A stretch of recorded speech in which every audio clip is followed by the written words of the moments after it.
Médecine Augmentée s'intéresse cette semaine à la prise en charge de l'hypertension artérielle avec ce nouveau dispositif médical appelé Rox-Coupler. Utilisé comme un trombone, il est implanté au niveau fémoral pour créer une fistule artério-veineuse et faire baisser la pression. Un dispositif qui pourrait offrir une nouvelle possibilité thérapeutique pour traiter les hypertensions artérielles résistantes. Explication du professeur Atul Pathak, cardiologue à la clinique Pasteur de Toulouse.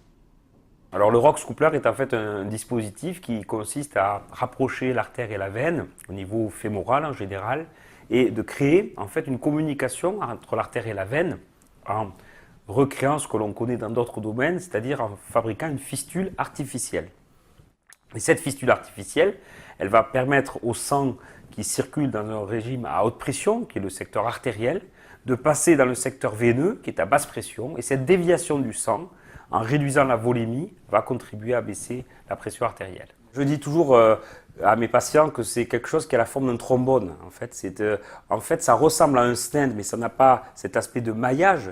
En fait, c'est tout simplement plutôt quelque chose qui va permettre à l'artère et à la veine de se rapprocher, et à l'endroit où l'artère et la veine se touchent, en perforant cet endroit où l'artère et la veine se touchent, de créer un canal de communication. Autrement dit, c'est plus quelque chose qui va s'accrocher sur les parois des vaisseaux et les rapprocher en permettant, via l'orifice que l'on crée, de faire passer le sang du secteur artériel au secteur veineux. Alors en termes de baisse tensionnelle, le ROX, à la différence des autres dispositifs, est un dispositif qui entraîne une baisse tensionnelle immédiate. Dès sa mise en place sur table chez un patient, on observe une réduction de la pression artérielle systolique entre 20 et 50 mm de mercure et de la pression artérielle diastolique entre 10 et 20. Puis, le suivi à long terme et les études cliniques nous ont montré que ce dispositif avait la capacité de réduire la pression de consultation d'à peu près 20 à 25 mm pour la systolique et 10 à 15 mm pour la diastolique. Cette baisse est un petit peu moins importante, comme toujours dans les essais cliniques, lorsqu'on mesure la pression ambulatoire des 24 heures, où on a une réduction qui est plus autour de 10 à 15 mm pour la systolique et de 5 à 10 pour la diastolique. Toute technique doit être évaluée avec sa balance bénéfice-risque.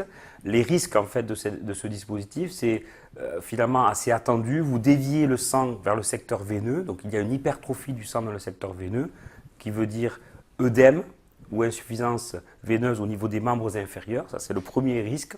Le deuxième risque, c'est que cette surcharge volémique dans le secteur droit peut retentir sur le cœur droit et entraîner une insuffisance cardiaque droite ou une hypertension artérielle pulmonaire.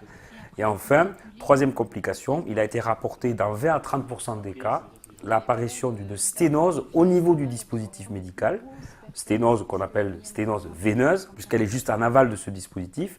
C'est une sténose qui peut être levée par une dilatation. C'est quelque chose qui rentre probablement dans les complications dites d'apprentissage, et on pense qu'à terme, on minimisera ce risque. Et de manière générale, c'est un risque donc qui est connu, celui de la surcharge dans le secteur droit. C'est un risque qui est partiellement évitable, puisqu'on sait que ça répond très bien à l'introduction d'un diurétique.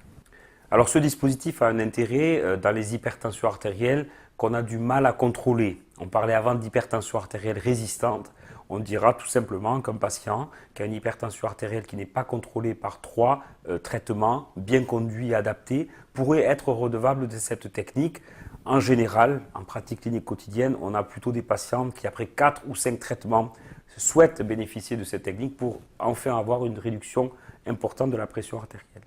Deuxièmement, il y a des phénotypes de patients qui semblent être davantage répondeurs que d'autres. Dans le cas présent, plutôt l'hypertension artérielle du sujet âgé, cette hypertension qu'on appelle vasculaire ou systolique isolée, qui répond très bien à ce type de technique et qui est une indication presque élective puisque les autres techniques en développement ne marchent pas aussi bien dans ce champ-là.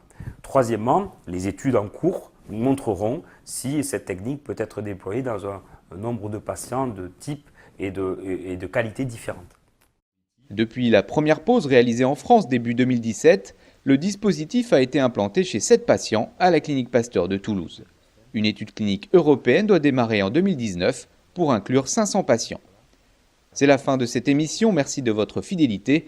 Rendez-vous le mois prochain pour découvrir de nouvelles innovations médicales.